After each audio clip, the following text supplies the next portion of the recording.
batzorde bakotxean aztertu izan dira.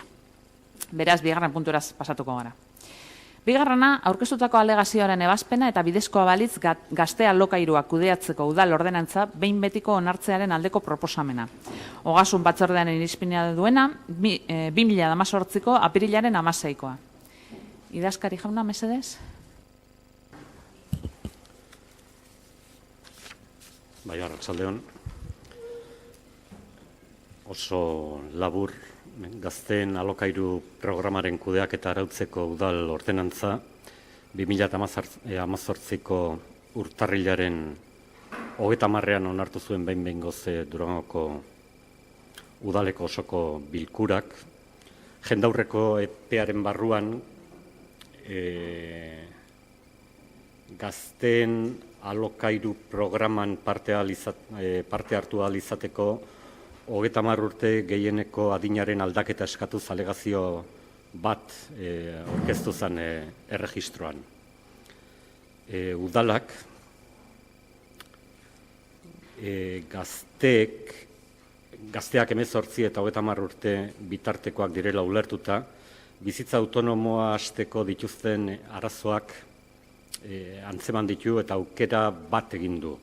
Emantzipazioaren aldeko laguntza temporala den etxebizitza programa bat.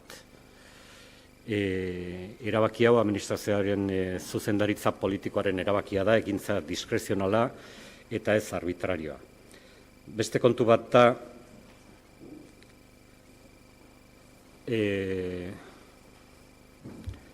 ordenantzaren eragin eremua izango den adintarte horretatik kanpoko pertsonek ere etxebizitzatara sarbidea izateko arazoak izatea. Hori zalantzabarik horrela da. Egoera horren aurrean administrazioaren lana da, arazoa identifikatu, zehaztu, aterabideak formulatu, eta gaur egun aurreikusitako planen osagarri sektore hauei zuzendutako etxebizitza planak ezartzea. Baina ordenantza honetatikat. Esandako aintzakotzat hartuta, 2018ko apirilaren 16an, apirilaren 16an izandako bileran, ogasun pertsonala eta udaltzaingoa batzordeak ondorengo erabakia hartu zuen, horrela badagokio plenoak onar dezan, lehendabizikoa ez onartzea. Gazteen alokairua programa kudeatzeko udal ordenantzaren hasierako onarpenaren kontrako 2018/00/200 eta 317 zenbakidun alegazioa eta behin betiko onartzea gazteen alokairuaren kudeaketa arautzeko ordenantza. Eskerrik asko, txanda zabalduko dugu, Alderdi Popularra. Eskerrik asko, arratsaldeon denoi. Buenas tardes. Con respecto al informe que nos resume el señor secretario, nada que añadir, nada que objetar y votaremos a favor de la propuesta. Eskerrik asko, Alderdi Sozialista. Eskerrik asko, arratsaldeon denoi. Bueno, antes de nada, desde el equipo de gobierno queremos agradecerle al secretario el informe que hoy se trae aquí, desechando la alegación, porque consideramos que es un informe muy completo y, aparte de completo, explica muy bien los motivos por los que desechamos esa alegación. Bueno, comenzar diciendo que no tenemos ninguna duda de que los problemas son grandes a la hora de acceder a una vivienda y son grandes para cualquier franja de edad, no solo para la gente joven. Si bien es cierto que la política municipal que hemos llevado en este caso es una política dirigida a gente joven y gente joven en una determinada situación que son aquellas personas que están viviendo en la casa de sus padres y necesitan una ayuda para poder emanciparse. No queremos decir con eso que esta política tenga que ser única, sino que hay que ir más allá. De hecho, en este informe también se mencionan otros programas que llevamos a cabo desde Durango Eraikitzen.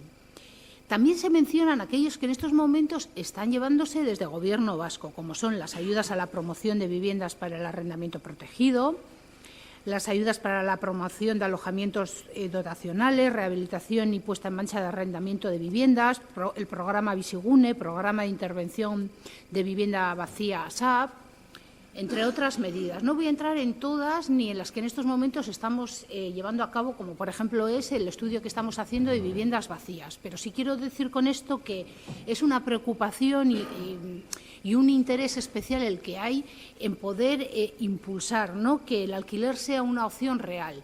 Y desde luego no lo es solo en una franja de edad, pero en estos momentos en concreto esta regulación de la que estamos hablando, esta ordenanza municipal reguladora del alquiler joven, el mismo nombre lo indica y es para gente joven.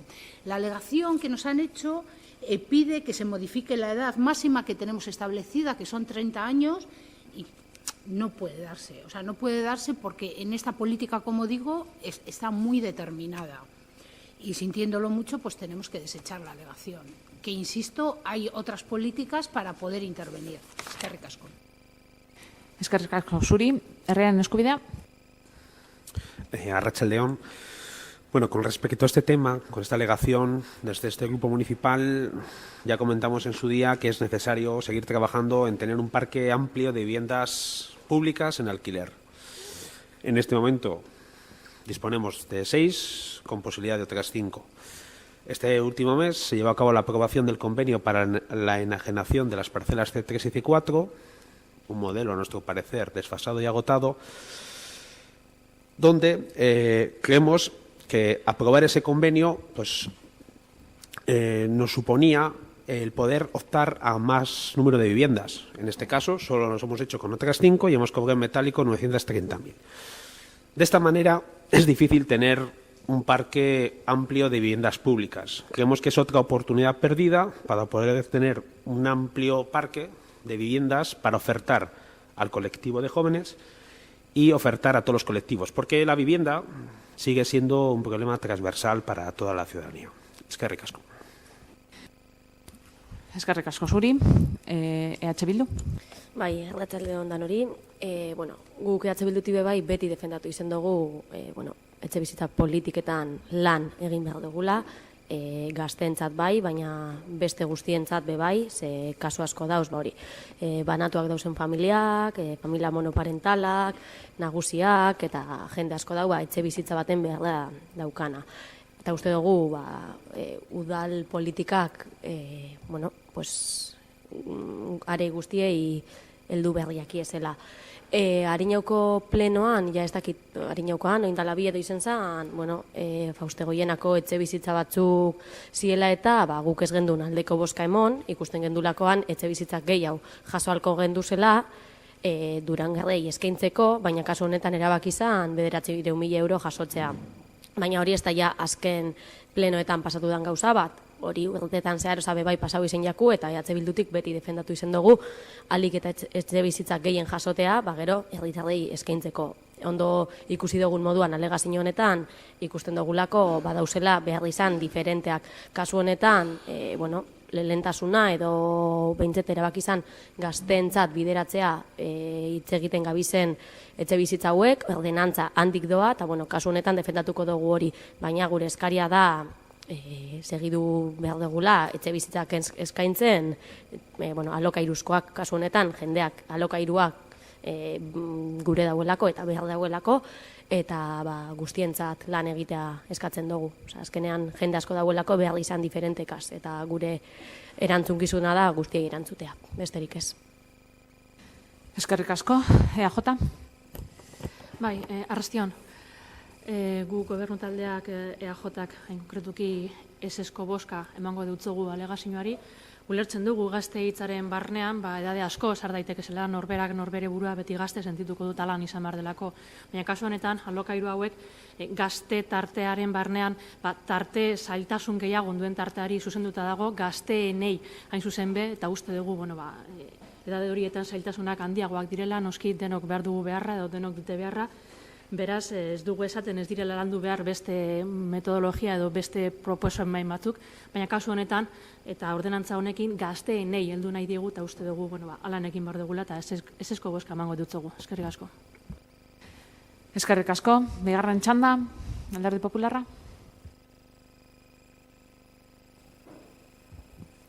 Sí, necesito el segundo turno para aclarar en qué sentido va a ser el voto a favor o en contra, porque yo había entendido, ¿se me entiende la pregunta? Vale, porque me ha surgido ahora la duda. Yo, el Partido Popular, queremos votar a favor de rechazar la alegación y que se proceda con ello a la aprobación definitiva. ¿Sí? Eskerrik asko. Zuri, egingo dugu gauza bat.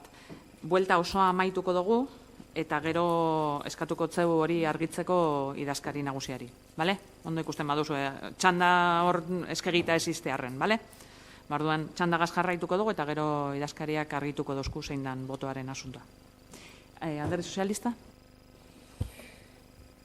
Bueno, parece que estas viviendas no contentan a parte, ¿no?, de la corporación municipal. Y, pues bueno, sí, la verdad es que en cierta forma sí nos da pena, porque se está haciendo un esfuerzo importante para estas viviendas. Quiero recordar, además, que no son viviendas sociales, que la categoría de viviendas sociales es otra cosa que este ayuntamiento, además, tiene, y es más, desde la zona nos están pidiendo que pongamos pisos a disposición de la mancomunidad. Y, desde luego, que estamos dispuestos a hacer, pero que es una necesidad que satisfacemos, y eso lo tengo que dejar bien claro. Y me estoy refiriendo a las viviendas sociales que son para familias que pasan un mal momento, y lo tenemos cubierto. Siempre tenemos que verlo todo en el sentido negativo. Quiero recordar que en la zona nadie está llevando a cabo una política de vivienda en este sentido. Y, por tanto, lo que se hace también habrá que ponerlo en valor. No digo que sea la maravilla. Se está empezando y son recursos que cuestan muchísimo, pero muchísimo. Y no es nada fácil. Incluso la maquinaria que ello conlleva. Ya veis, esta ordenanza misma, lo que está costando en el sentido de publicaciones, alegaciones, y hay impaciencia porque salga. Entonces, bueno, yo no digo que es como para aplaudir, pero bueno, vamos a reconocer que vamos recorriendo un camino y que hemos empezado a andar y que se está en ello. Eskerrik asko. Herriaren eskubidea?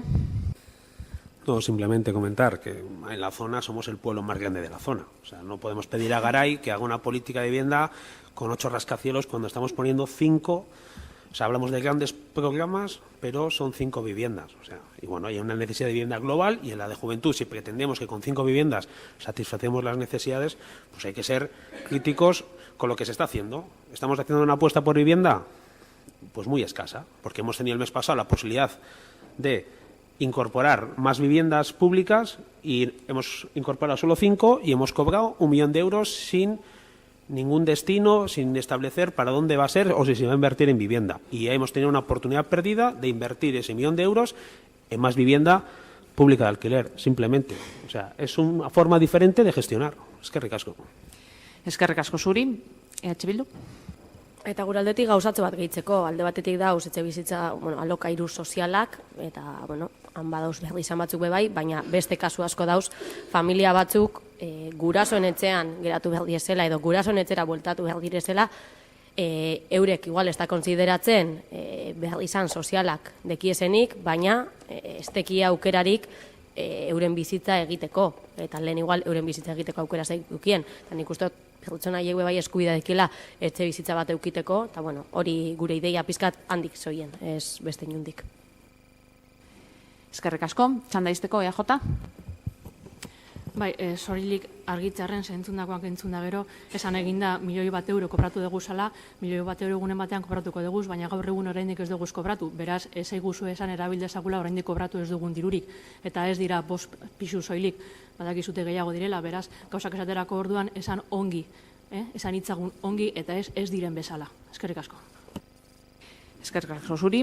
Eta orain bai idazkari jauna, bozketa egiteko era, azaldu ahalik eta argien.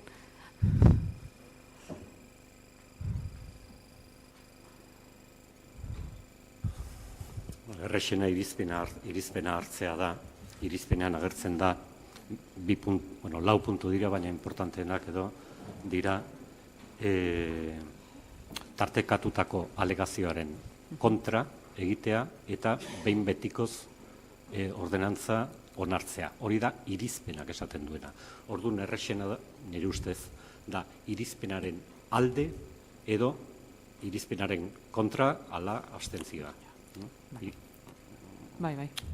Bai, nik argi deket, ez dakik danoi argi geratu jakun, baina nipetzen dut argi dauela, ez? Hau da, batzordetik datorren irizpenari, bai, ez, edo abstentzioa emotea, ez teko argi dau?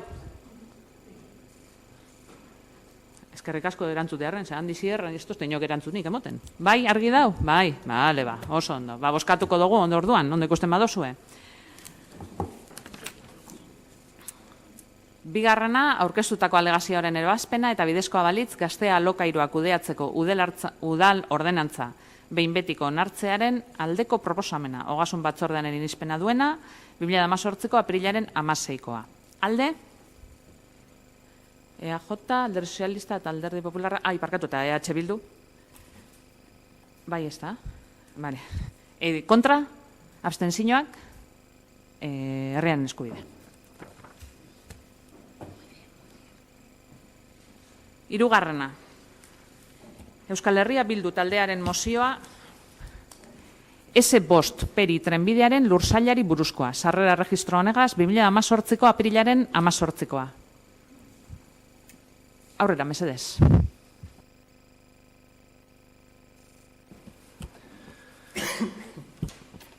En primer lugar, queremos decir que estamos completamente de acuerdo con lo que se pide en la moción. Ya en su día lo dijimos y hoy lo volvemos a repetir. No nos parece bien que un espacio público se destine a una actividad privada que además tiene suficientemente cubiertas sus necesidades. En política debemos de priorizar las necesidades y en estos momentos hay otros equipamientos de carácter general que son mucho más necesarios, incluso más interesantes para los vecinos de Durango.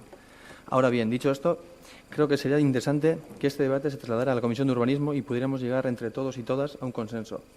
Nosotros estamos de acuerdo con lo que se pide en la moción, pero sí nos parece importante que se llegue a un consenso entre el mayor número de fuerzas políticas, porque para empezar, lo que es la modificación inicial correspondería a la alcaldía a través de decreto. Vemos mucho más adecuado que esta iniciativa se lleve a comisión y comencemos a trabajar en ella. Pili Ríos Ramos, portavoz del PSE, 24 de septiembre de 2013. Gaur ez gara Eliza Katolikoan bozeramaleak, gu ez gara Eliza Katolikoaren bozeramaleak, eta ez gara inoiz izango, eta ez gara gu izango Eliza Katolikoan alde egingo dugunok. Guk ere uste dugu eztabaida hau batzordean egin beharko genukela. Izan ere, bertan baikaude peri honen inguruan eztabaidatzen. Eztabaida lasaia, eztabaida sakona, parte hartzailea, denok daukagu parte hartzeko aukera, eta gure deiak plazaratzeko. Baina ez horrela, osoko bilkura batean, a bote pronto, esaten den bezala, Guzti Diaz Basterra, PNVko bozeroalea, 2008ko iraiak 24. Honek ziren, oindala 5 urte gai hau EH Bildu esaten duen alderdixok, gai hau ekarri gendunien, gaur egun gobernu batzordien dauz, gobernuen dauzen, bi aldertako bozero aliek, esan dako berbak. Eta 5 urte berandu, barrio begaixe honek ekarri bizin dugu, orduan onartutzen mozin hori, bertan, SB zein gelitu zelako eta ez talako SB aldatu. Hasian esan moduen, esperemos que la portavoz del PSE mantenga sus argumentos y la dirección de su voto, porque estos últimos 5 años, poco o mejor dicho nada, han cambiado el asunto. Sigue nuestro pueblo sin ser una necesidad tener más equipamientos religiosos. Y así, si se le preguntan a la ciudadanía, miles de necesidades saldrían antes que esta. Y nosotros también estamos de acuerdo con que este tema deba de debatirse en comisión. Ciertamente es el camino que se debe seguir, el camino que se debe hacer para poder hacer este cambio que se pide de la función de las parcelas. Y por eso que espera ahora, viendo que el PSE en estos momentos, no como hace 4 años, está en el equipo de gobierno, pues presione un poco más y exija poner en la agenda de urbanismo este tema y por fin se lleve a cabo este cambio. Eta gobernu taldeko beste alderdixei, beste bozero alei zer esan, egoeriek berdin jarraitzen dauela. 5 urte berandu bau. Suposatzen dugu, azkenengo urte hauetan esari la Eliza Katolikoen defendatzeik bihurtu, beraz, ez dut uste inguen mozio honen alde bozkatzeko arazoa handirik egingo zuenik. 2013an esaten zenduen, eta zuk zeu gainera guztidi, perixen inguruko eztabaidak batzorden egin behar dezela. Kasu honetan, aldaketa hau, bai, desde luego, batzorden emomi da, bertan sortu behar data bulego tekniku sortute, memorixa bat, aldaketa honi bide mongotzona, eta behin memoria hori urbanismoko batzorde horretan aurkeztute, pleno etorri barriro be aldatzeko, orduan espero diku nahinguen beste 5 urte zitzon bizetie, beste mozeinu eta aurkeztuz, memorixa hau egin daiten. Eta aldaketa honiek zelan ez, erakusten dago proiektu hau, inoz entzunukin badau. Ez dutela lan usteniek, guztiz entzun bakuetan akroniko dan proiektua dela. Ez da dela 20 urteko Durengo baten, edo Durengo baten iuelbez, baizik eta urteko burbuja horretako beruen eta horko logika diruek eta urbanismoko logika horretan einako proiektu bat izan da, uste dugu komunidala gaur eguneko realidadere kartie eta horren arabera gaur eguneko Durengo pentsaute, gaur eguneko Durangarren pentsaute barriro be proiektu hau berpentsatzie.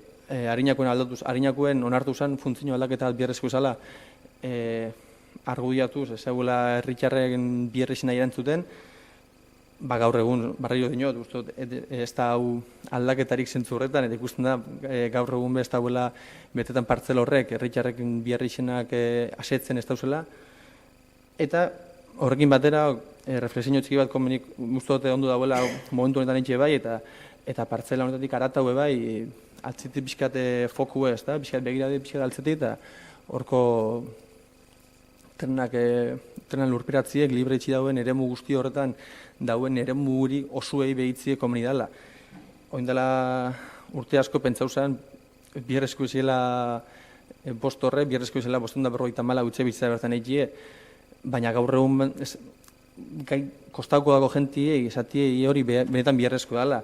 Gaur egun etxik dauzen pentsaute egitea Ziritza Bustintza eta Antzematadero inguruen, etxik dauzen pentsaute egitea San Rokeko autobia ondoko landetan, etxik dauzen pentsaute egitea Birginosten, etxik dauzeitzen momentu honetan, beste Durengoko leku askotan, oso gatz ikusten du justifiketie Durengo erdixen, Durengoko zentrue eta Durengoko ikaldi eta bekaldi batupiko leukezen puntu horretan oso gatz ikustu justifiketie 554 etxebitza eraikitzie. Ez da gaur eguneko Durengok ez da hori eskatzen, ez da bierrexen hori benetan, eta benetan uste dugu, eta oin bosturte esan moduen, ez da bai da sakon bat, lasaixe eta parte hartzai bidauela bai partzela honek, zelan ez proiektu osuek, orduen, atridu esan aldaketa goitetik arratau bai, behitzie beste perspektibataz eta proiektu bera osuen bai, modu lasai, parte hartzaile eta sakon baten, proiektu bere osotasunen bai, berpentsatzen. Eskerrik asko. Eskerrik asko zuri, txanda zabalduko dugu, Alderdi Popularra. Bueno, por un lado estamos hablando de la parcela de 1000 metros cuadrados dentro de toda la superficie que nos ha quedado después nos ha quedado, quiere decir que producto del soterramiento de la estación y del trazado del tren ahí en el centro de Durango, que cuando estos suelos eran de gobierno vasco, pues pudo haber un ofrecimiento al obispado para un tema de una iglesia, pero que por lo que me ha llegado a mí, que en esa época no estaba yo en la corporación, pues el obispado rechazó la posibilidad porque no lo vio conveniente. Entonces, por un lado en el argumento se habla de esta parcela cuando luego ya una vez que tenemos los 3 puntos que se aprobarían con la moción que nos ocupa, pues el primer punto, desde luego, estamos totalmente en desacuerdo porque lo que ya no habla exactamente de esa parcela y lo que viene a decir es que el Ayuntamiento reitera un rechazo de que ningún suelo destinado a dotaciones públicas sea cedido el uso a ninguna confesión religiosa. No sé si esto ya va a afectar a pues incluso a una procesión que podemos tener en Semana Santa, pero desde luego no está diciendo que estos 1000 metros cuadrados no se destinen a esa iglesia, sino que parece que abarca mucho más a un rechazo que quizá puede corresponder a alguna decisión anterior de algún pleno en el que yo tampoco estaba. Y por respecto al punto 2, que lo que habla es de que se continúe en la Comisión de Urbanismo la elaboración de la memoria, pues ningún problema. Nos parece que tampoco tiene que ser necesario traer a moción esto, porque en la propia comisión se podía haber pedido, y del punto 3, pues más de lo mismo. Gracias. Eskerrik asko, Alderdi Sozialista. Eskerrik asko. Bueno, decir que nos reafirmamos en lo que en su día dijimos, pero antes de nada me ha parecido que el representante de EH Bildu ha hecho una argumentación de los 3 textos que hoy traen al Pleno. Me ha parecido que se han mezclado. Nosotros nos vamos a centrar en este y posteriormente iremos tomando posicionamiento en el resto. Decir que, por supuesto, nos reafirmamos en lo que dijimos. Durango no necesita de más espacios de uso religioso y creemos que es algo evidente. Simplemente hay que echar un vistazo, ¿no?, al número de iglesias de las que dispone el municipio, y muchas de ellas o están cerradas o están infrautilizadas, se alternan en los días que se abren y demás. Vamos, que es claro que no hay una necesidad y, por tanto, vamos a instar a la Comisión de Urbanismo para que inicie una modificación del plan parcial de ese uso, ¿no?, que es la parcela S5. Dicho esto, sí vamos a pedir a EH Bildu, por un lado, que podamos votar, si es posible, por puntos el texto, y en segundo lugar, en el punto número 3, no estamos de acuerdo cuando se dice fomentar el debate relativo a las carencias de equipamiento. Solicitamos que se ponga que fomentar el debate al uso de las instalaciones y de los equipamientos, y que este debate no sea exclusivamente en urbanismo. Y me explico, creemos que es un tema transversal que afecta a todas las áreas del ayuntamiento, en todas tienen algo que decir, ¿no? Y aparte de que se está estudiando en un grupo paralelo qué es lo que tenemos en hoy día, sí consideramos que no se tiene solo que suscribir a lo que es urbanismo. Por eso pediríamos que se dé ese cambio, por un lado, y en el caso del punto número 2, desde luego que vamos a votar en contra, y adelanto, porque no estamos de acuerdo en que en un mes haya que acelerar ese debate y seguidamente traerlo al Pleno. Creemos que es algo que esa reflexión y ese estudio se tiene que hacer, pero no desde luego en un mes. Eskerrik asko. Herriaren eskubidea. Arratsaldeon. Bueno, como ya se ha comentado, pues el uso de esta parcela ya vino a este pleno hace más de 4 años y ya se decidió que no se quería hacer un uso para el religioso de este terreno. Pese a ello, hoy en día pues vemos que sigue vigente este uso y bueno, pues nos sorprende un poco que más de 4 años después pues no se haya cumplido con el mandato de este pleno, pero bueno, como otras cosas que se han aprobado esta misma legislatura. En fin, la cuestión hoy en día, en cualquier caso, queremos un poco llevarla un poquito más allá y creemos que es el momento de mirar un poquito más en perspectiva, no solo de este terreno, sino de todos los terrenos de la antigua estación. Y creemos que es el momento de preguntar a la ciudadanía qué quieren hoy para estos terrenos. No solo para los terrenos de los que se habla en esta moción, sino para todos los terrenos de la antigua estación, que recordemos que son en torno a 60.000 metros cuadrados de suelo público. Creemos que la ciudadanía tenemos derecho a decidir y queremos que se nos consulte. Eskerrik asko. Eskerrik asko zuri. EJ? Bai, neureak egiten ditut, ez naiz errepikatuko Alderdi Sozialistako bozeramaileak egindako eskakizunetan, uste dute gobernu taldearen eskakizuna dela eta neureak ere egiten ditut, erantzuna espero dut, eta ez naiz gehiegi luzatuko, gogoratu mozio baten inguruan gagozala, ez mandatu baten inguruan, eta ez naiz gehiago luzatuko, zeren jada EH Bilduko bozeramaileak gogoratu egin ditu nire hitzak eta alan berretsi egiten ditut. Eskerrik asko. Eskerrik asko zuri. EH Bildu txanda izteko? Bai, bueno,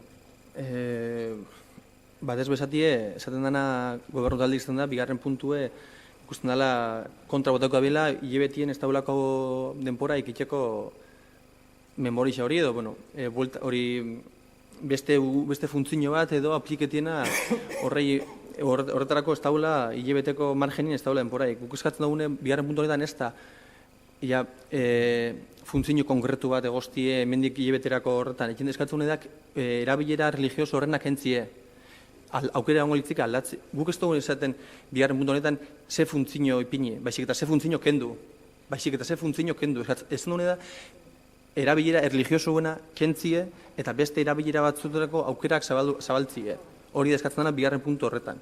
Orduan izango litzikena da, urrengoko plenun ekarri beste aukera batzuk zabalduko leukezan beste funtzio da, beste erabilera batzuk zabalduko leukezan izen bat ipitxe partzela horrei, eta gero aurra begire, bai, zehaztuko da, ze funtzio konkretu izango dan, hirugarren puntuan aipatzen da eztabaida horrekin. Bigarren puntu honetan da, kentzie, funtzio uso principal religioso hori kentziena esaten da. Esta sí esten beste zebez. Lo que se pide en el segundo punto es sencillamente que se quite como uso principal el uso religioso y que no se le adscriba una función concreta o no estamos hablando, sino estamos diciendo que se le quite la función principal de uso religioso y se le aplique otro más general que pueda abarcar otros usos y que luego en el tercer punto, en el debate sobre qué, bueno, en la comisión da igual, en el que se quiera es plantear cuáles son las necesidades reales en este pueblo y en base a eso añadirle luego otra función principal a esta parcela. Esta que jasalduna zen edo ez.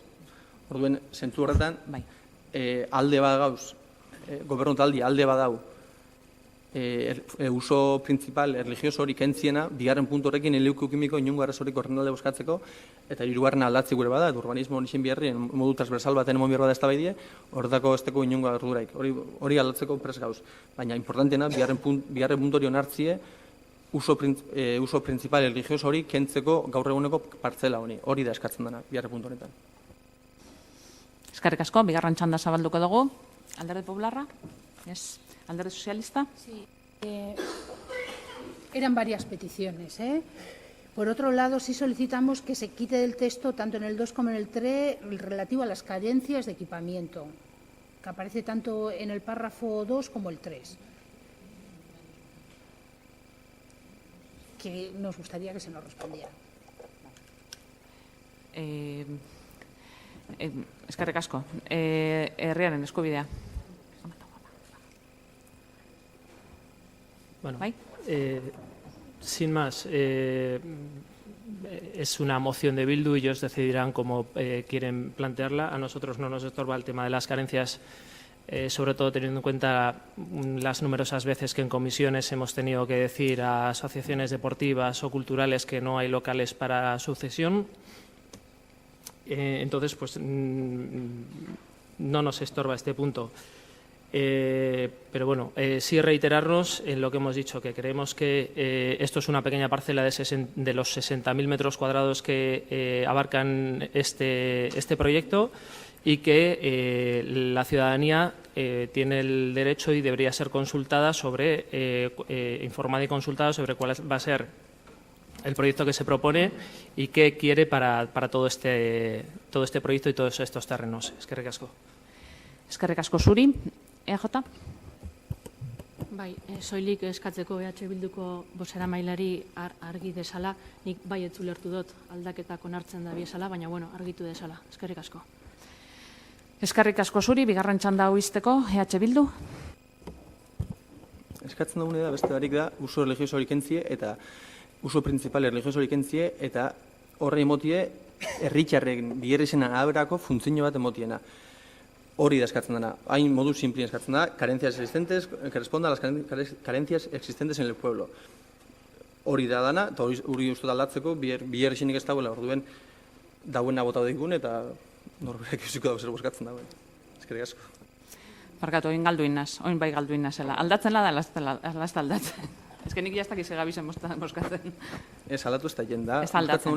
Boskatuko da, kentzi uso principal religioso eta moti beste erabilera bat, herritarren biherrizen arabera gehiago ditute dagoena. Hirugarren puntuari buruz ari naz. Bai, eta bigarrena baina... Batzordina, bardina, hori debate hori ez da, gure dana, gure bada beste modu transversalo baten garatziena, txendakiela holan, da jazta. Parkatu, ez dut entzun, parkatu.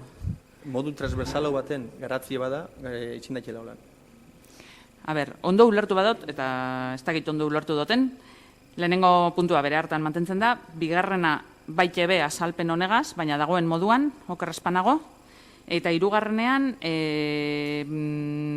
batzordea beste kosetan irigintzakoa izan behar, beste dozein zinleke, edo batzuk izan leikez, eta ostantzean bere hartan geratzen da. Bale? Gabezieiz buruz eta motorretako kontuai buruz berba egiten da, ez? Hori da, galdera? Bai, bale. Ez dakit beharrezkoa dugun egitea.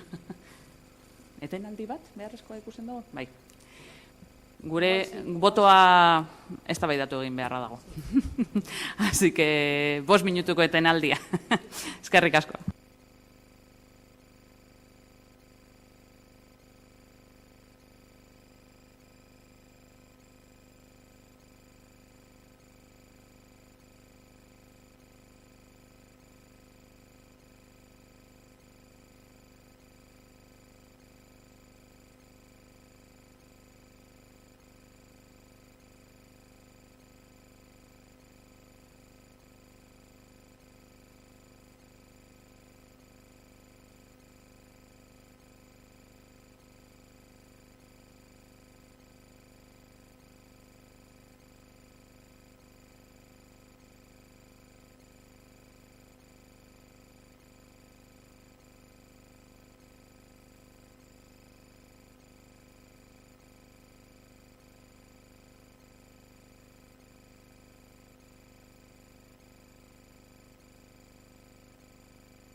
Bueno, 5 minutu baino apurtxo bat gehiago izan da, baina 8 minutu izan dira esantza.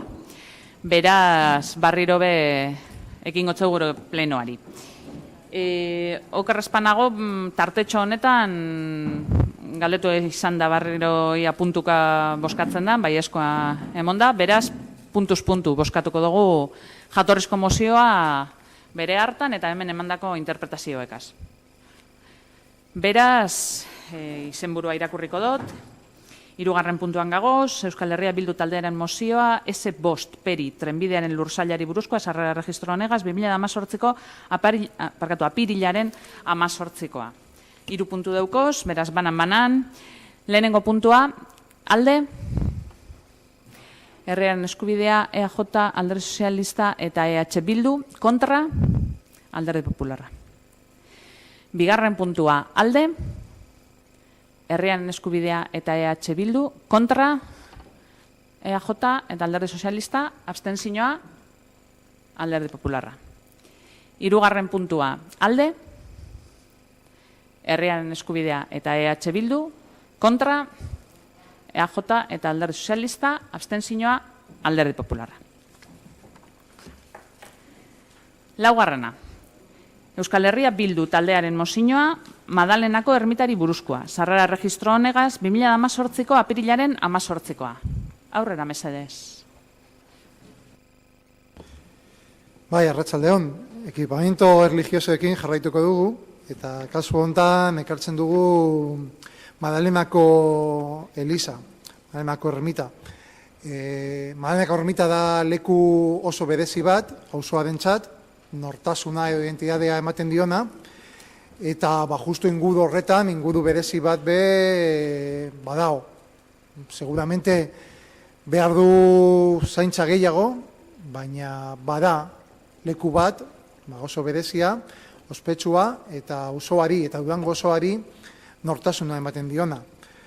Orain arte, Bizkaiko Gotzaingoari utzita egonda, bere erabilera erlijiosoetarako, baina gaur egun, bakarrik hilabetean behin, egiten da mesa bat, Magdalena gunean, eta horretaz aparte, erabilpena oso mugatua da, bakarrik erabiltzen da hileta eskelak jartzeko atean. Eta hori bada erabileraz, jendea geratzen da begira, eta begiratzen ditu hileta eskelak. Baina horiek dira bakarrik gaur egungo erabilpenak.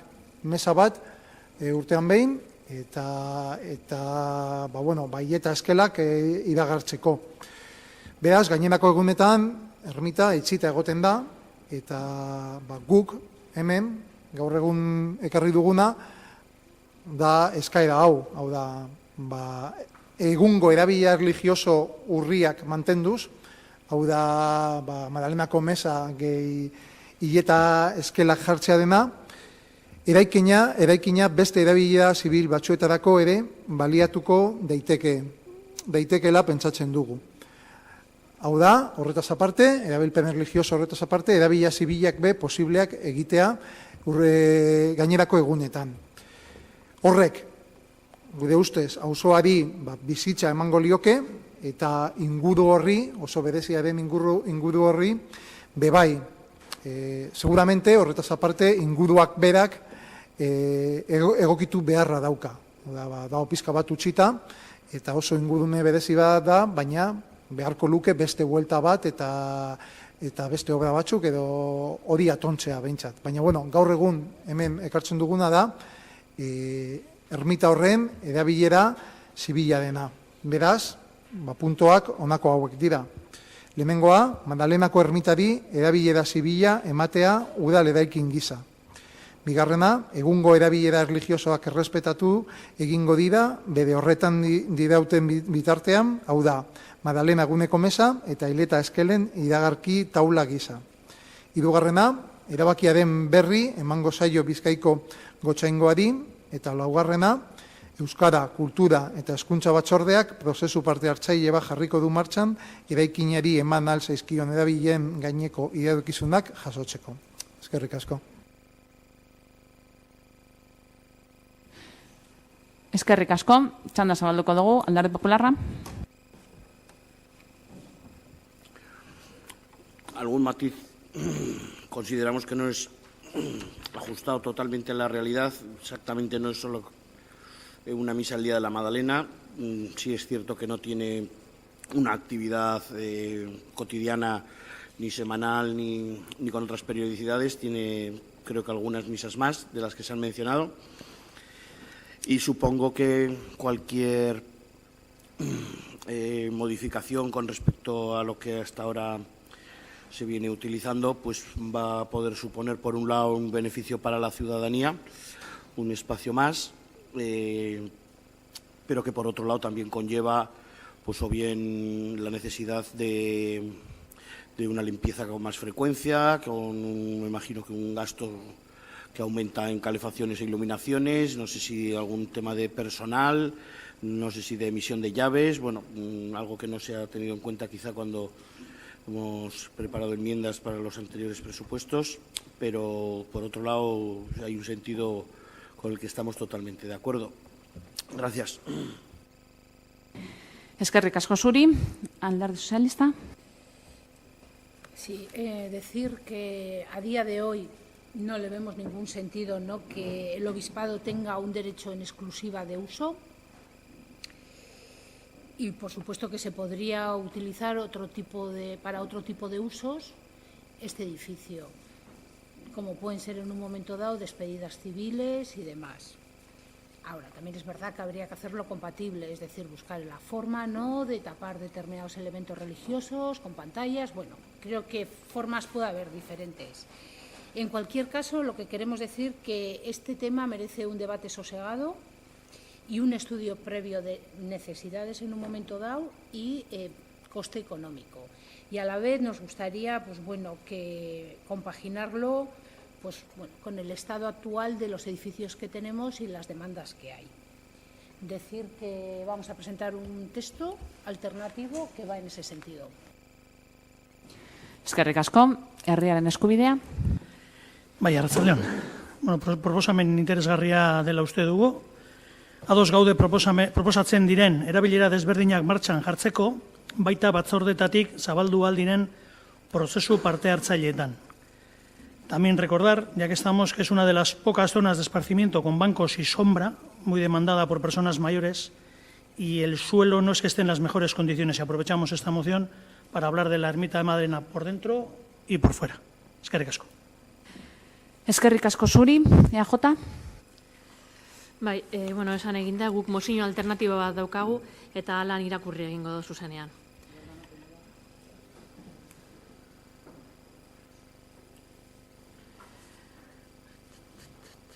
Empieza por Bildu, empieza por allí. Yo ya la tengo.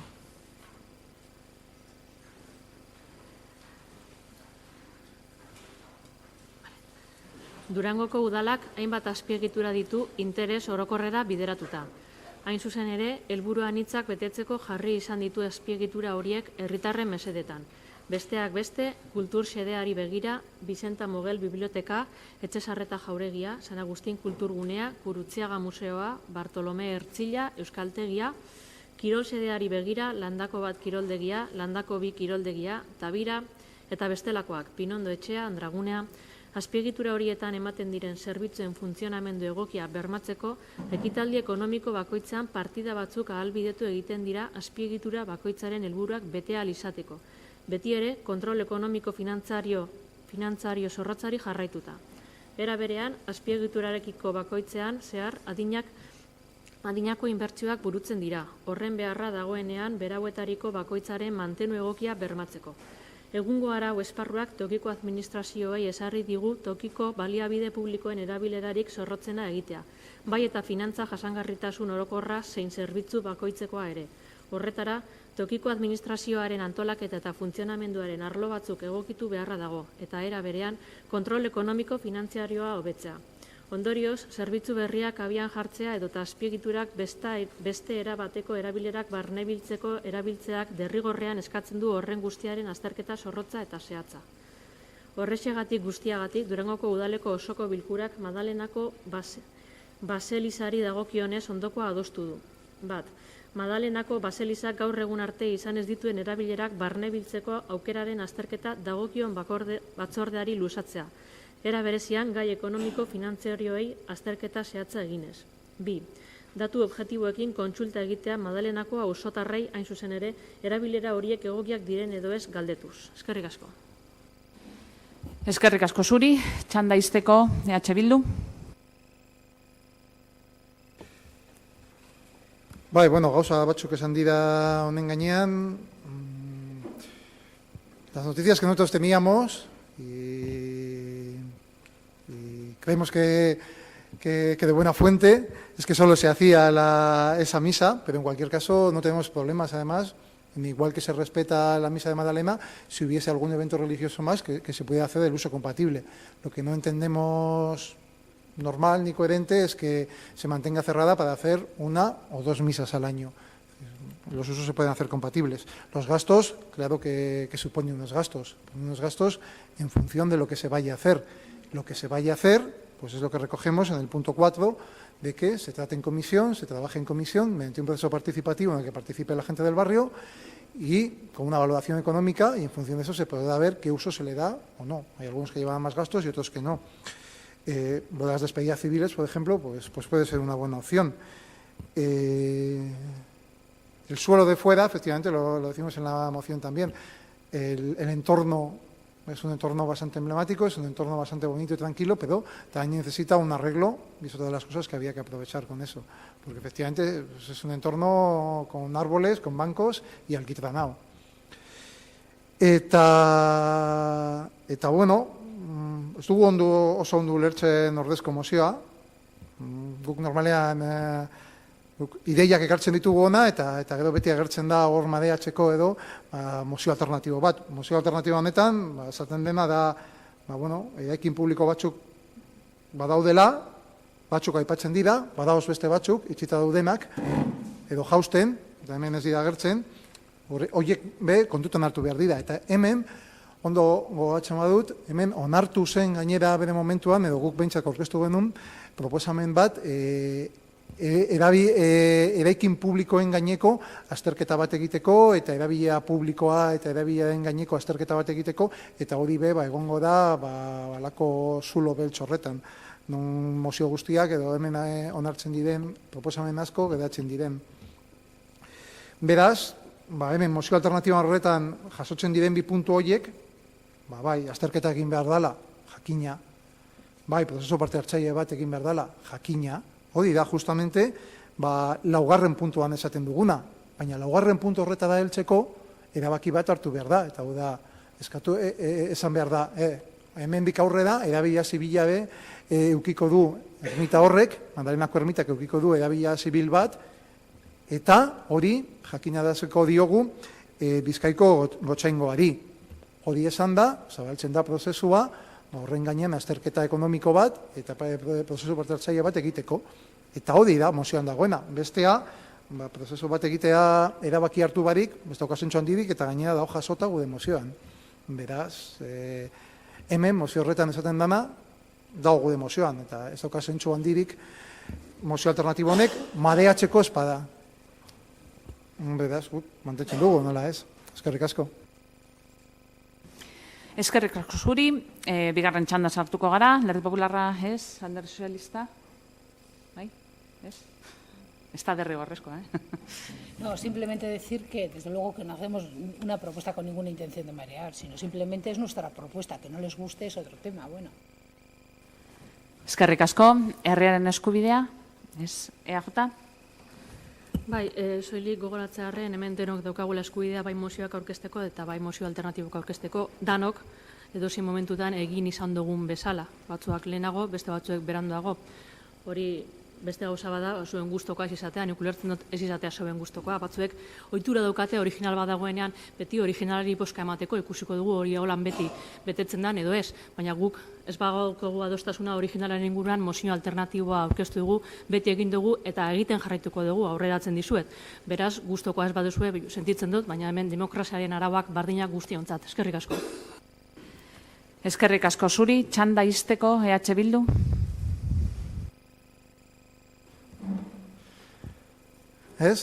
Mozio horretan esaten denarekin gu ados gaude, da gude laugarren puntua, da jasota gude mozioan. Horregatik eskubidea badaukazue mozio alternatiba bat aurkezteko, baina mozio alternatiba bat aurkeztu hemen jasotzen dena beste modu batean esateko, bueno, pues a eso se le llama marear más que otra cosa.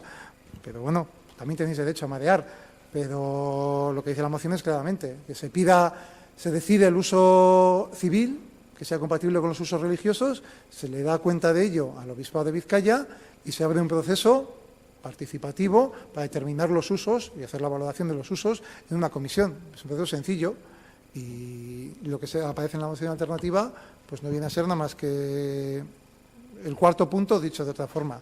Pues bueno, pues sí, hay derecho a eskubidea daukazue aurkezteko mozio alternatiba bat, baina bueno, ez dauka zentzu handirik mozio alternatibo horrek mareatzeko ez bada. Eskerrik asko, bozkatuko dugu. Segundotxo bat,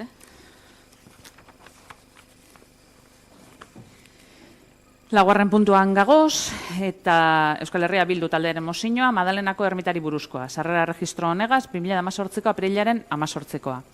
Eta ohikoa dan legez, lehenengo ordezko mozioa bozkatuko dugu, eta ordezko mozioa lehenengo, eta gero jatorrizkoa. Bale? Babeste barik. Ordezko mozioaren alde, EAJ, Alderdi Sozialista eta Alderdi Popularra, jatorrizko mozioaren alde, herriaren eskubidea eta EH Bildu, eta oker espanago barriro be bozkatu beharra dago.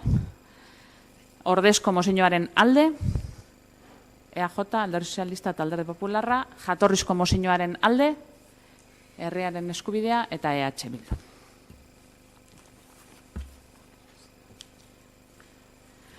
Bosgarrena. Euskal Herria Bildu taldearen mozioa, ETS-ko ikusgai itzulpen hau. Euskal Herria Bildu taldearen mozioa ikusgai egon zen ETS-ko maketari buruzkoa. Sarrera registro honegaz, 2018ko aprilaren 18koa. Aurrera, mesedez. Bai, arratsalde on danori.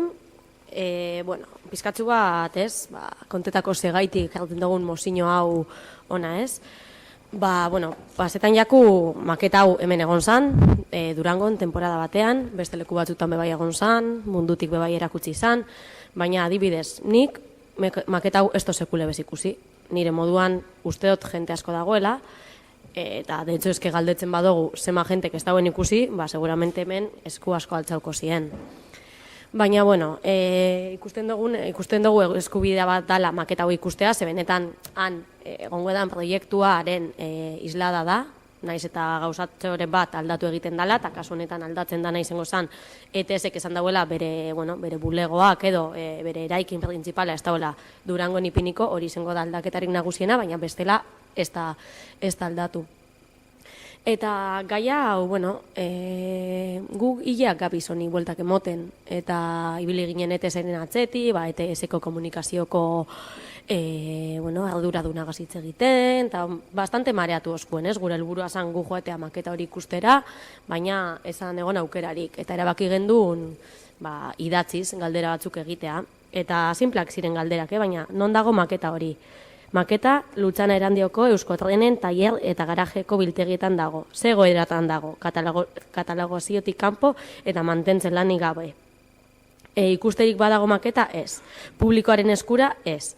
Zelan bideratu liteke ikusteko eskaera? Eusko Jaurlaritzak eskaintzen dituen ohiko bideetatik.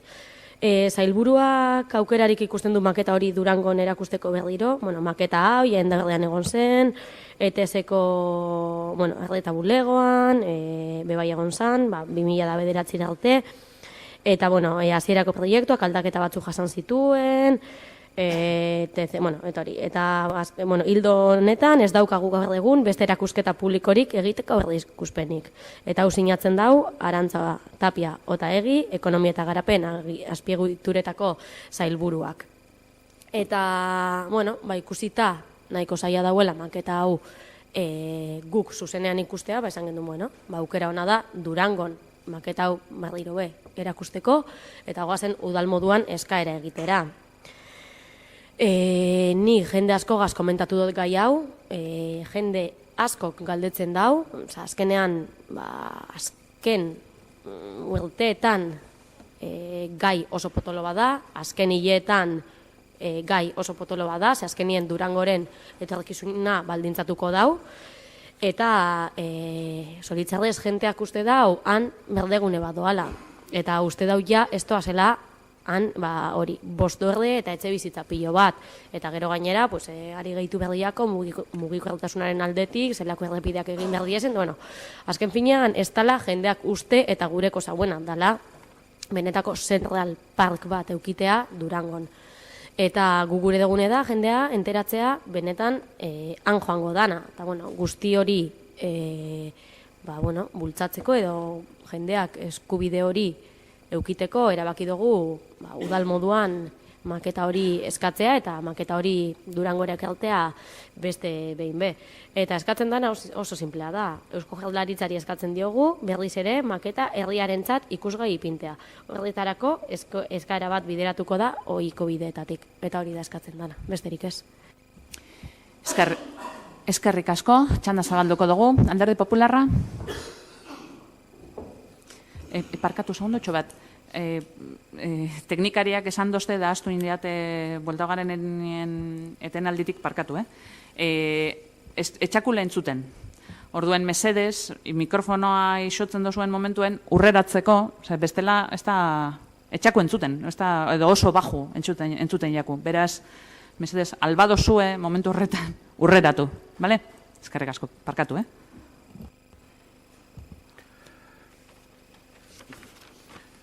Bueno, tratamos una solicitud al Gobierno vasco. Desconozco las posibilidades, para eso estar al Gobierno vasco, de respondernos, pero no nos parece mal. La verdad es que creo que sí que para la ciudadanía duranguesa, dentro de la posibilidad que pueda haber de ello, sería favorable.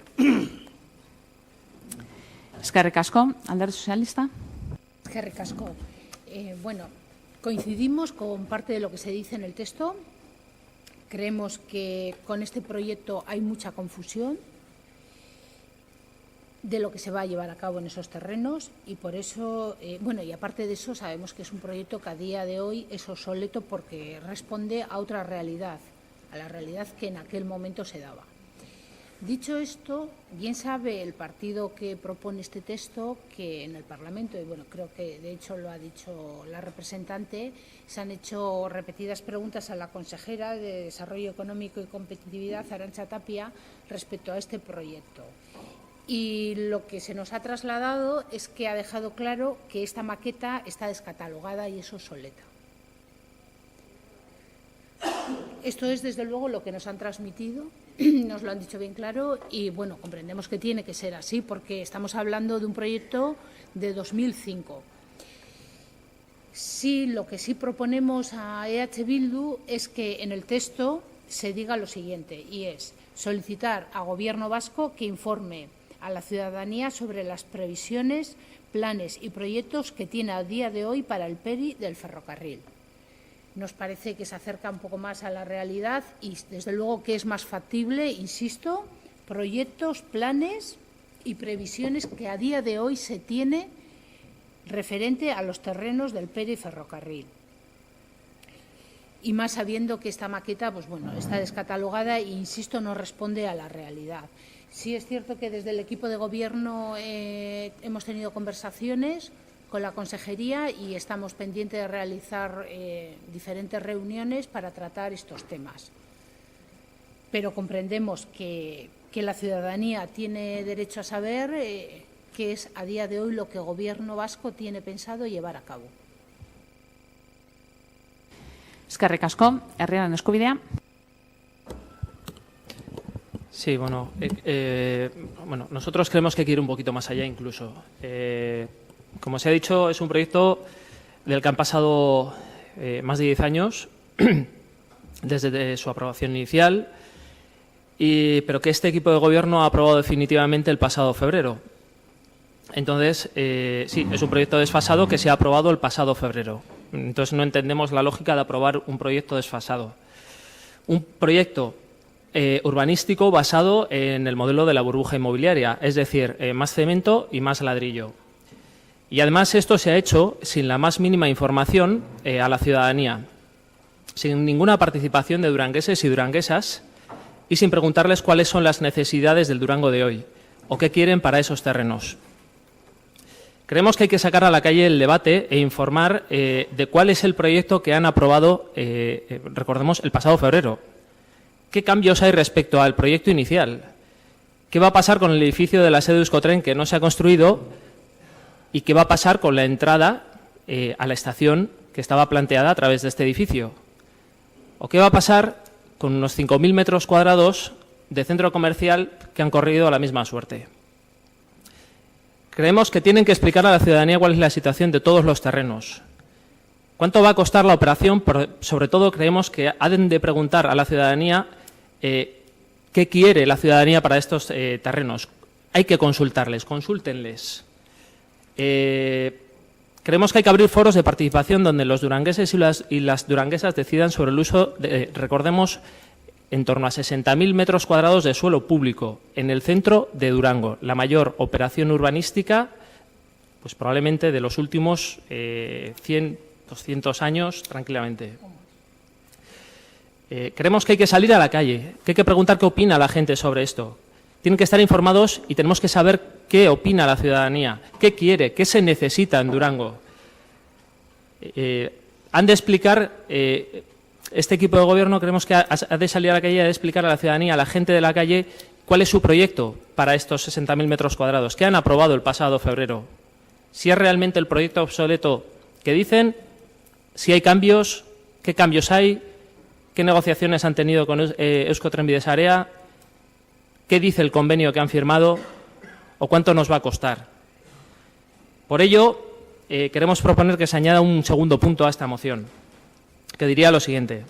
El Ayuntamiento de Durango se compromete a abrir foros con la ciudadanía y los agentes sociales a fin de informar sobre el proyecto de ejecución del PERI aprobado, el convenio de colaboración con ETS, Euskotren Bidesarea, y para preguntar a las y los durangueses cuáles son sus propuestas para los terrenos del PERI ferrocarril.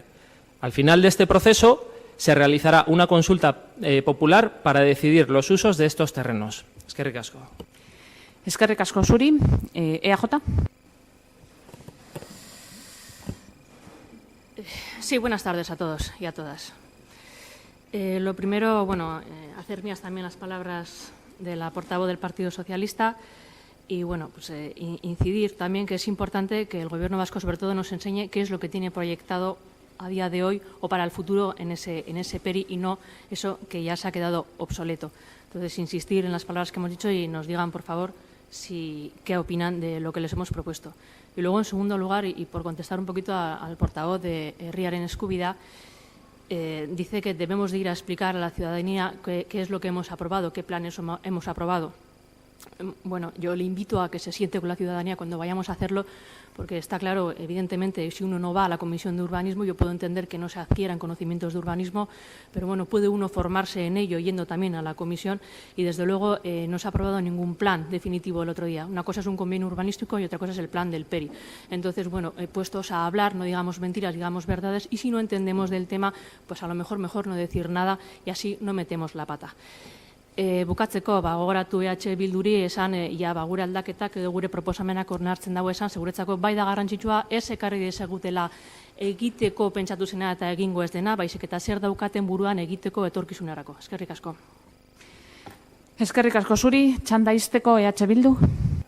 Bai, ez dugu ikusten ze beldur dauen maketa hau Durangora ez ekarteko.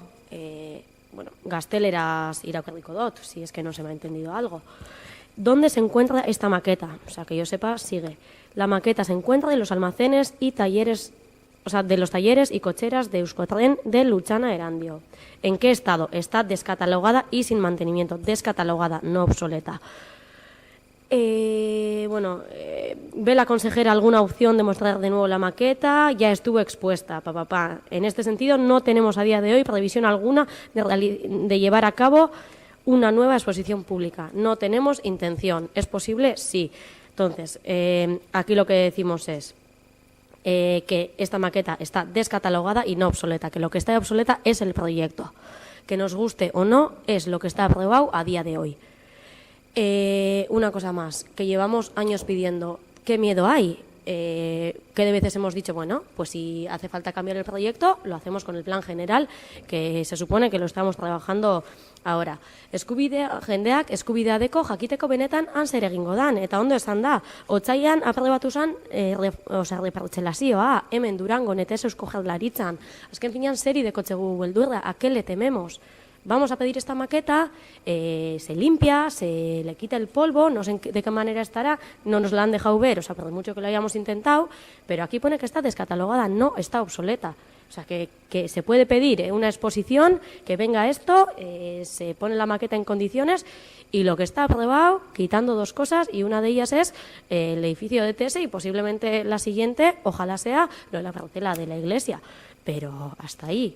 Todo lo demás está igual, nos guste o no. A nosotros no nos gusta. Me parece que lo hemos dejado bastante claro. Entonces, lo que pedimos es claro, simplemente, que se traiga esa maqueta. Así de claro. Eskerrik asko, bigarren txandan sartuko gara, Alderdi Popularra.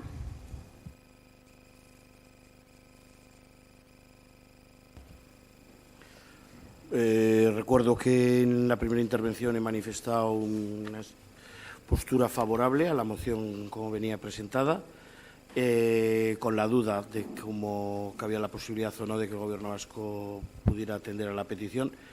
Entendemos que la petición redactada en la forma que se está proponiendo pues quizás sea más acorde. Entiendo que no cambia mucho el sentido de lo que de alguna forma queremos facilitar a la ciudadanía, que es la información más actualizada posible de cara a que tengan conocimiento de esa situación, y por nuestra parte nos gustaría que quede aclarado si esa petición, esto ya quizás es una cuestión técnica, si esa petición el grupo proponente no la admite, si solo queda una moción para votar o si eso se convierte en una alternativa. Es un tema técnico que ahora mismo desconozco cómo queda.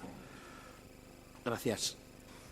Eskerrik asko zuri, nik uste dut txandarekin jarraituko dugula eta argituko dugu sarritu beharrekoak. Espadirez, a ber, nire proposamena da, galdera eginda berzelan geratzen den asuntoan, nire proposamena da aurrekoan moduan jarraitzea txandagaz eta txandan espada argitzen, txanda amaituta eta boskatu baino lehen, noski, argitzea momentu batean. Bale? Txandar jarraitzeko, Alderdi Sozialista. Eskerrik asko. Bueno, decir que, desde luego, no interpretamos que el Gobierno vasco tenga ningún miedo a exponer la maqueta. Lo que el Gobierno vasco dice es que esa maqueta es obsoleta y no tendría ningún sentido exponerla, ya que no se corresponde con lo que se va a llevar a cabo. Eso es lo que nos han trasladado. Desde luego que real no es, y sería engañar a la ciudadanía exponiendo esa maqueta, o por lo menos a errores. Visto que no se admite la propuesta que hacemos, la planteamos como moción alternativa, en donde solicitamos al Gobierno vasco que que informe a la ciudadanía sobre las previsiones, planes y proyectos que tiene a día de hoy para el PERI del ferrocarril. Eskerrik asko. Eskerrik asko zuri, herriaren eskubidea. Sí, bueno, es fácil atacar con faltas de respeto personales a las personas, pero más fácil es defender lo que crees con hechos y con datos. Y los hechos son que sí, efectivamente, no voy habitualmente a las comisiones de urbanismo, pero curiosamente sí estuve en una comisión el pasado 10 de agosto donde se tenían que haber dado explicaciones sobre este proyecto y donde no vi a la portavoz del PNV y que se suspendió por falta de quórum, y tras la cual, sin ninguna otra explicación, se hizo una aprobación inicial del convenio, sin consultar con la ciudadanía y sin informar a nadie, ni a los partidos políticos, ni a los durangueses y duranguesas. Dicho esto, y desde mi ignorancia, ratificarme en lo que he dicho, porque en el Boletín Oficial de Vizcaya del pasado 27 de febrero podemos leer que el Ayuntamiento de Durango, mediante resolución de 14 de febrero de 2018, ha aprobado definitivamente el proyecto de reparcelación del área del suelo urbano no consolidado de uso predominante residencial, al que me refiero, PERI 1 ferrocarril. Con lo cual parece ser que ni soy tan mentiroso ni me invento las cosas y que podemos seguir mezclando conceptos, diciendo que los demás mienten, que no van a las comisiones y que no saben de lo que hablan, pero la realidad es que los datos están ahí y lo que queremos es que se expliquen a la ciudadanía, que los durangueses y duranguesas sepan exactamente qué tienen, qué se va a hacer, qué se propone, pero sobre todo y por encima de ello, que se les pregunte qué quieren, qué necesitan para estos terrenos. Porque el ayuntamiento es la máxima representación de la ciudadanía y en un proyecto tan importante no les podemos dejar fuera. Eskerrik asko. Eskerrik asko zuri. EAJ. Muchas gracias. Habla de faltas de respeto a aquel que ve la paja en el ojo ajeno y no ve la viga en el propio. Bonito, bonito ejemplo. Segundo, yo no tengo la suerte o desgracia, según se mire, de estar liberada. Yo tengo que trabajar de lunes a viernes y hay veces que no puedo venir a alguna comisión. Entonces, creo que decirle a alguien que no ha estado sin saber siquiera, sin molestarse siquiera en saber si ha estado trabajando o no, eso sí que es una falta de respeto. Porque yo no estoy liberada y usted sí está liberado. Por cierto, cobrando aquello que se aprobó con nuestros votos, no aquello que promulgaban. Puestos a contar, contémoslo todo. Segundo, yo entiendo que si uno no conoce los términos los pueda mezclar. No los hace queriendo. Mezcla y no dice la verdad desde la ignorancia. Entiendo que se mezcle un proyecto de reparcelación con un proyecto de urbanización. Proyecto de reparcelación con proyecto de urbanización. ¿Qué es lo que está usted haciendo? Está mezclando una cosa con otra. Estamos mezclando una cosa con otra. Desde el desconocimiento, perfecto. Pero no mientan ni engañen. Y sobre todo no hablen de faltas de respeto desde la más absoluta falta de respeto a nadie. Porque algunas y algunos no estamos liberadas ni liberados. Trabajamos y en agosto también trabajamos. No tenemos liberación para venir aquí a una comisión de urbanismo si a veces no es posible. Y a veces pedimos horas para venir incluso a los plenos. Y esperamos a aquellos que no pueden venir a tiempo porque respetamos a aquellos y a aquellas que trabajan. Entonces, está muy bien hablar y hacer demagogia, pero hagámosla con la verdad. Y si no conocemos la verdad porque no controlamos los términos, nos callamos. Y así no metemos la pata. Eskerrik asko. Eskerrik asko zuri. Txanda izteko EH Bildu. Bai, alde batetik esate herriaren eskubidearen puntua onartzen dugula, eta bueltatzea maketara, gaia hori dala.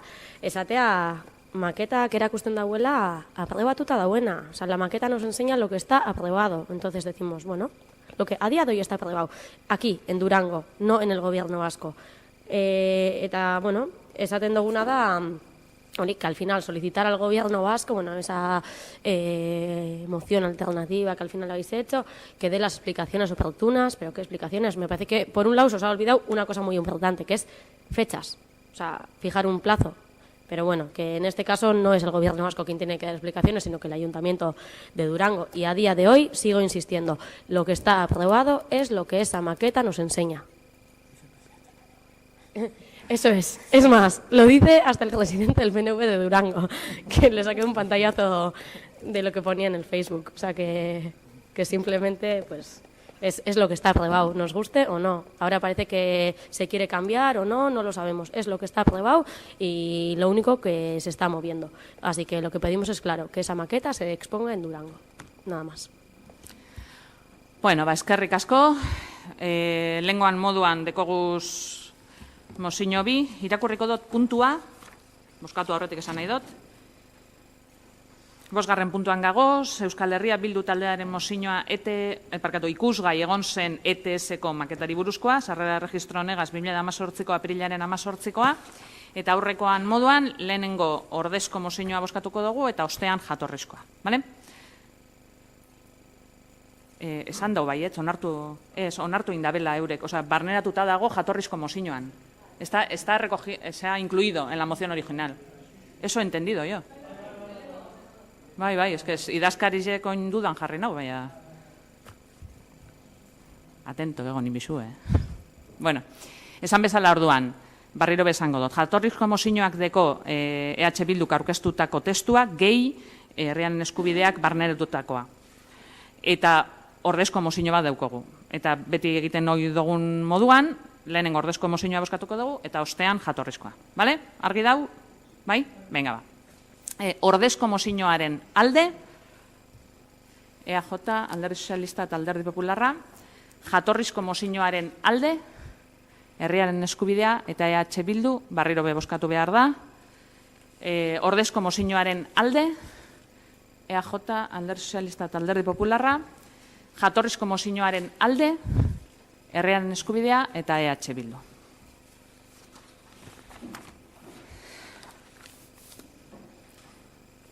Seigarrena. Popular taldearen mozioa gaitzespena eta talde terroristaren kideen omenaldiei gaitzespena eta talde terroristaren kideen omenaldiei buruzkoa suposatzen dut izango dela. Sarrera registro honegaz 2018ko apirilaren 18koa. Alderdi Popularra mesedez?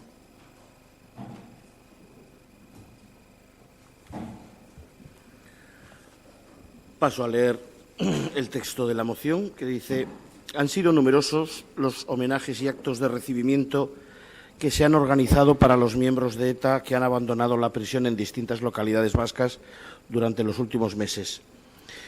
El artículo 4 de la Ley 4 de 2000, de la Ley de Reconocimiento y Reparación a las Víctimas del Terrorismo, señala en su apartado B que los poderes públicos adoptarán medidas apropiadas para garantizar la seguridad, el bienestar físico y psicológico y la intimidad de las víctimas y sus familiares, y en particular para prevenir y evitar la realización de actos efectuados en público que entrañen descrédito, menosprecio o humillación de las víctimas o de sus familiares, exaltación del terrorismo, homenaje o concesión pública de distinciones a los terroristas.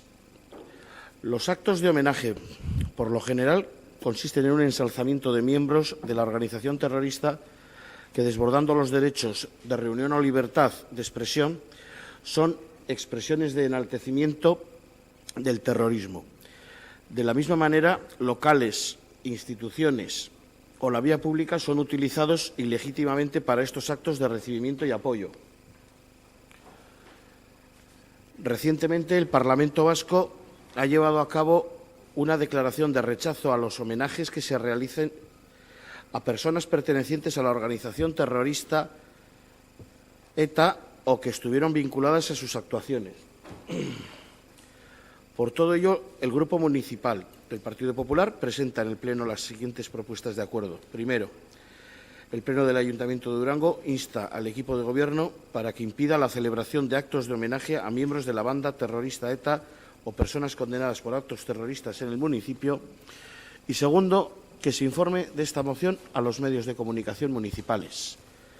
Creo que queda todo expuesto y no necesito ahora mismo exponer nada más. Eskerrik asko, txanda zabalduko dugu. Alderdi Sozialista? Sí, desde el equipo de Gobierno vamos a presentar un texto alternativo y es el texto que se ha presentado en el Parlamento y ha sido presentado por los partidos políticos EAJ-PNV, Elkarrekin Podemos y Partido Socialista de Euskadi. A continuación voy a pasar a leerlo. Sí, por favor. Punto número 1. El Ayuntamiento de Durango manifiesta su rechazo. El Ayuntamiento de Durango manifiesta su rechazo a los homenajes públicos que se realicen a personas, bien por su condición de pertenecientes a ETA o bien porque utilizaron o justificaron la violencia como medio para conseguir fines políticos. Dichos homenajes son contrarios a la defensa de los derechos humanos y suponen una revictimización para las víctimas. El Ayuntamiento de Durango recuerda la obligación inexcusable e inaplazable de los poderes públicos de garantizar las políticas que expresen el sentimiento de reconocimiento, reparación y justicia debido a las víctimas del terrorismo y de vulneración de los derechos humanos, eliminando los agravios sufridos y los que pudieran provocárseles y adoptando las medidas que eviten su ofensa, humillación y revictimización. El Ayuntamiento de Durango reitera su reconocimiento y solidaridad hacia todas las víctimas y se compromete con la construcción de una memoria que deslegitime la justificación, aval o enaltecimiento de toda forma de terrorismo, violencia o vulneración de los derechos humanos. 4. El Ayuntamiento de Durango insta al Gobierno vasco a continuar desarrollando los derechos de verdad, justicia y reparación que corresponden a las víctimas y a reforzar su protección frente a cualquier forma de revictimización. El Ayuntamiento de Durango considera que la ponencia de memoria y convivencia es el ámbito adecuado para alcanzar un consenso sobre las medidas orientadas a la desaparición de simbologías y conductas que, desbordando los derechos de reunión o libertad de expresión, son expresión del enaltecimiento del terrorismo. Y por último, 6. El Ayuntamiento de Durango entiende que el ejercicio de los principios de reinserción y resocialización debe tomarse también en consideración para avanzar en una convivencia lo más normalizada posible. Estos principios deben poder aplicarse a las personas privadas de libertad, tanto durante como tras el cumplimiento de sus penas. Eskerrik asko, herriaren eskubidea. Bai, eskerrik asko. Gube ordezko mozio bat daukagu. Bidazkari jonomesez.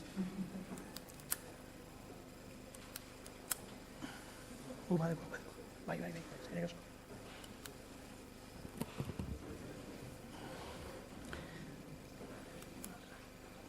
Bueno, hasiko naiz.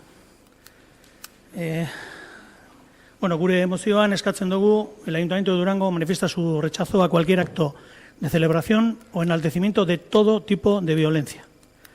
Recuerda la obligación inexcusable e inaplazable de los poderes públicos de garantizar las políticas que expresen el sentimiento de reconocimiento, reparación y justicia debido a las víctimas del terrorismo y de vulneración de derechos humanos. Reitera su reconocimiento y solidaridad hacia todas las víctimas y se compromete con la construcción de una memoria que deslegitime la justificación, aval o enaltecimiento de toda forma de terrorismo, violencia o vulneración de los derechos humanos. Insta al Gobierno vasco a continuar desarrollando los derechos de verdad, justicia y reparación que corresponden a las víctimas y a reforzar su protección frente a cualquier forma de revictimización.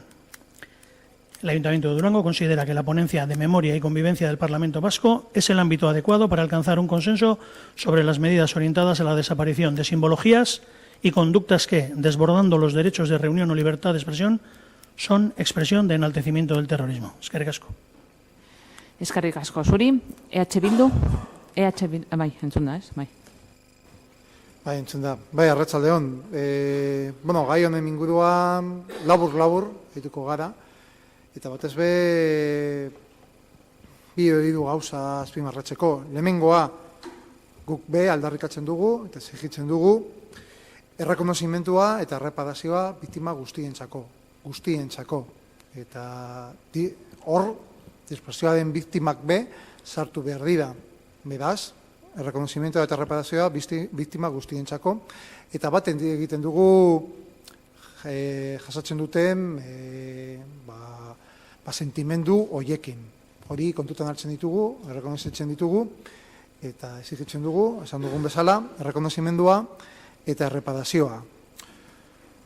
Hortik aurrera, jatorrizko mozioa, gure ustez, bazterrak nahasteko egindako mozio bat da, hor gauza asko nahastu egiten dira, eta batez be, hau da, hemen ez da inolako omenaldirik egon, ez da biktimen humilaziorik egon, hemen egon dana, edo alako kontuetan egoten dena, da batez be, ongi etorria.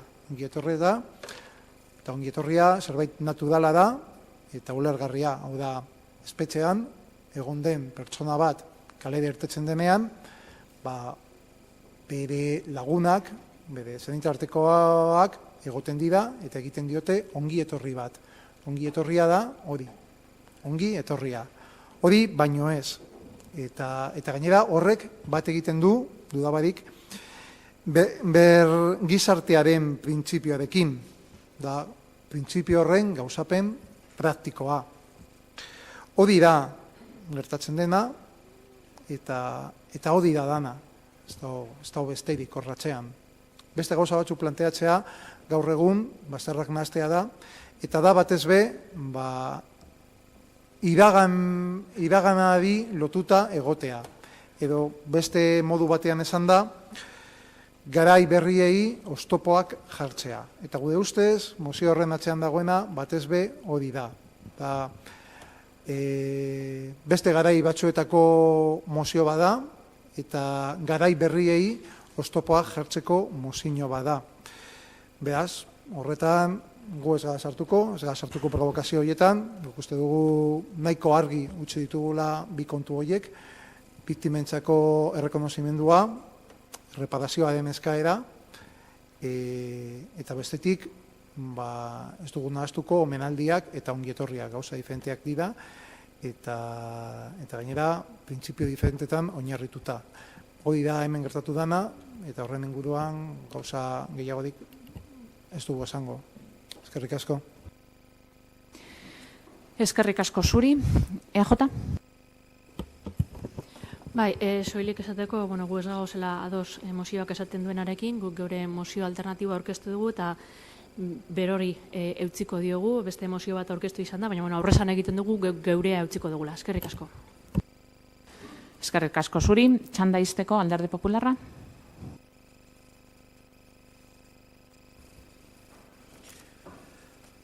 Creo que además de un sentimiento de la inmensa mayoría de los durangueses, lo que solicitamos con el texto, como lo hemos presentado, se ajusta al cumplimiento de la Ley 4/2008 de reconocimiento y reparación de las víctimas del terrorismo y a la declaración aprobada por el Parlamento Vasco, y no voy a entrar en defender con mis intervenciones aquello que se defiende solito por el sentido común.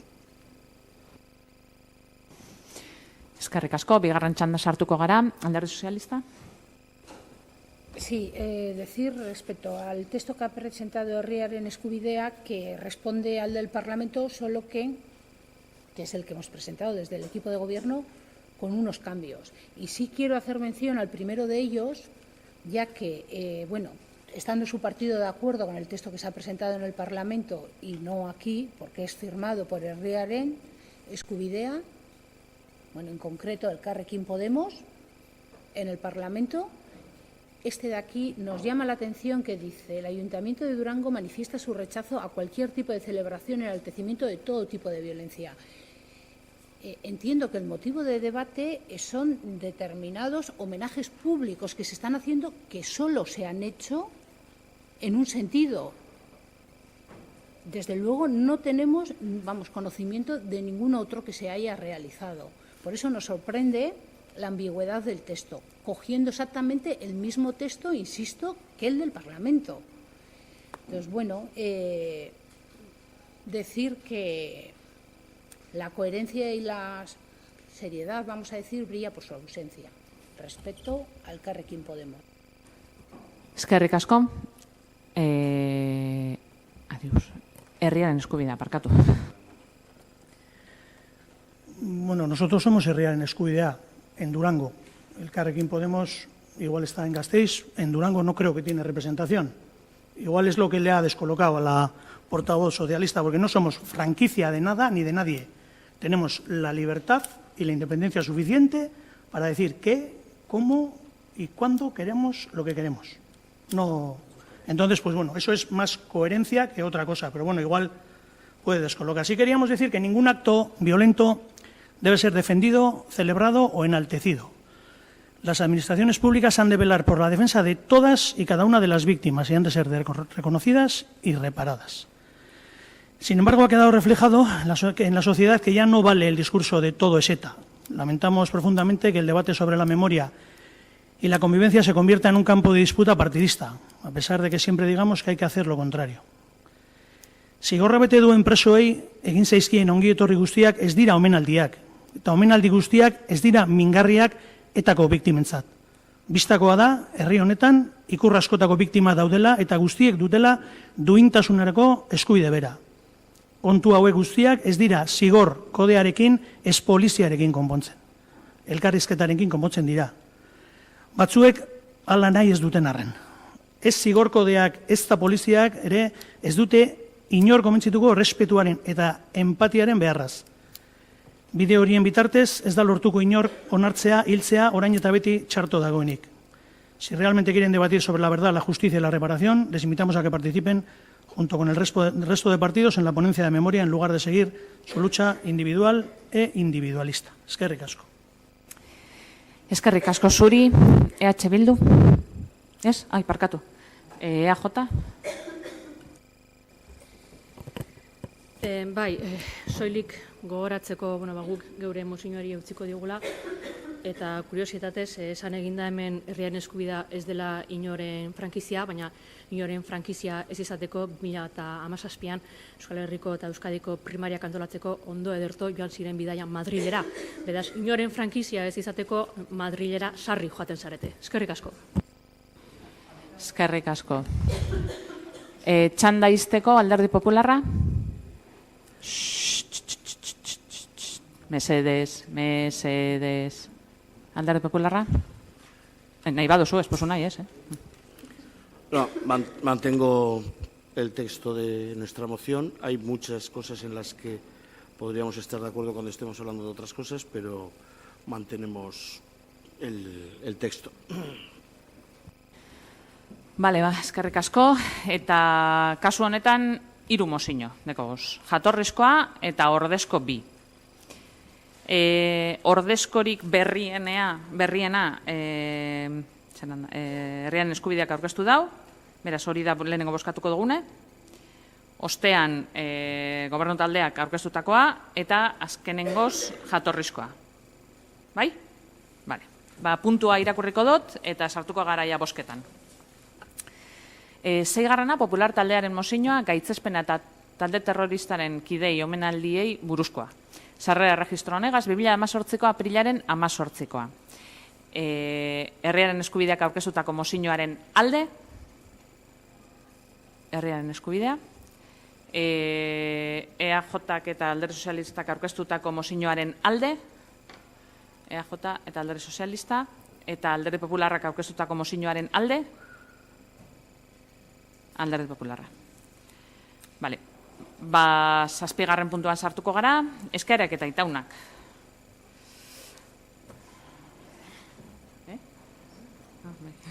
Barkatu. Lehenengo altzatu dau Jesus gaur, herriaren eskubideak, barkatu, Bai, eta beste batzutan EH Bildu gaznaztu egiten zaituet, osea, barkatu. Itxaronin behar doztezu segundutxu bat izena esan arte. Herriaren eskubidea. Aurrera. Bai, aurrera. Bueno, me voy a acercar para ver si se me oye mejor. Bai, mesedez. Bueno, por 4ª vez queremos solicitar el estudio de calidad del aire, que en su día, el 20 de diciembre, la viceconsejera de Medio Ambiente del Gobierno vasco nos trajo aquí, nos mostró algunos datos y que nos iban a mostrar y que el resto de partidos íbamos a tener opción de hacer preguntas con respecto. Entonces es la 4ª vez que solicitamos, pasan los meses. No hay día, este mes también hemos tenido varios días en que los indicadores y parámetros del índice del calidad del aire han estado disparados. Es una situación prioritaria y rogaría que al Gobierno vasco se le diera prisa porque es una cosa prioritaria, está en juego la salud. Eskerrik asko. Eskerrik asko zuri, EH Bildu. Bai, banan. Nik galdera bat eta itauna daukat. Galdera eta itauna gauza bera da. Bai. Galdera eta eskaera. Bale. Hori beste, horre bai diezela desberdinak. Oain dela pare bat hilabete, justo ekarri genuen mozio bat, agenda kultural bateratuaren inguruan. Esan zigute martxan zegoela eta kudeatzen ari zen. Saiatu gara segimendua egiten kultura batzordean, eta esan digute kultura batzordean ez dagoela gai hori. Eta orduan galdera da, non ari den kudeatzen agenda bateratua, eta eskaera da, dagokion lekuan, hau da kultura batzordean, egitea segimendua eta kudeaketa. Eskerrik asko. Eskerrik asko zuri. Parkatu, non dagoen eta eskaera zen, galduin naso. Galdera non ari den kudeatzen, zer mutan, zer departamentuan, eta bigarrena eskaera kultura batzordean, dagokion lekuan, egitea segimendua eta kudeaketa. Vale. Bale, segitzen dugu. A ber, landako bi polikiroldegia. Abenduan, ekarri genduen plen honetara, eraikinak, dekozen akatzak, erreklamatzeko epe bat ipin izan, hilebetekoa. Oraindik ez da ezebez egin, gabiz komisioetan eskatzen, baina eskeia ez da komisioetan eskatzen gabizela, urteak gabiz eskatzen eraikin honetan akatz piloa dauzela, eta benetan erantzuleak erantzuteko eta akatzak zuzentzeko. Azkenean eukiko dugu zer lerria, eta gero danok egingo dugu negar, eta ez da izango EH Bilduk ez dauelako insistidu. Beste kontu bat, uste dugu autopistako plataformak mozino bat sartu zauela, de hecho guri kopia bat utzi dozkuen, eta galdera da, ia segaitik estan plenora ekarri puntu hau. Beste galdera bada, aspalditik pendiente daube bai eskaera bat, gure auzo bileretatik ateratako eskaera bat, eta da, Lardasoloeta kalean, Juan de Itziar inguruan edo, markesina bat ipini behar dala. Aspaldi, komisio baten esan zan, zabiziela azterketa batzuk egiten, baina, zelan ez, hileak pasau diez, eta momentuz ez da ezebez egin. Gube bai eraman gendun proposamen bat zein izan alzan lekuriko bena, baina momentuz ez da ezebez egin.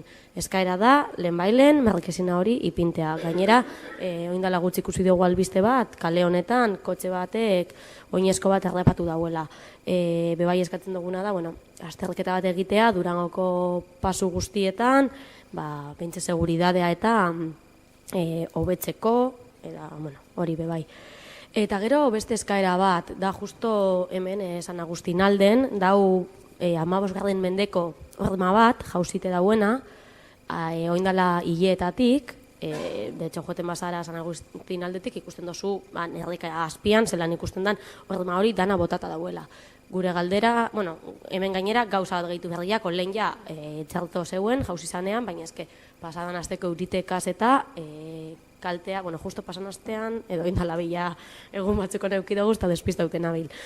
Baina, ia konpontzeko asmorik dauen. Uste dugu zaindu behar dugun patrimonio bat dala, eta merezi dauela konpontze, eta bere goera honean eukitea, besterik ez. Eskerrik asko. Mila esker. Datorren hilera arte.